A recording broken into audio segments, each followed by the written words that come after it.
Kinakabahan ako sa mga kilos mo.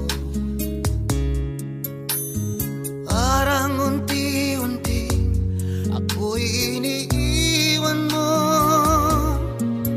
Nasaan ang pangako mo? Paano ng pag-ibig ko? Mayroon na ba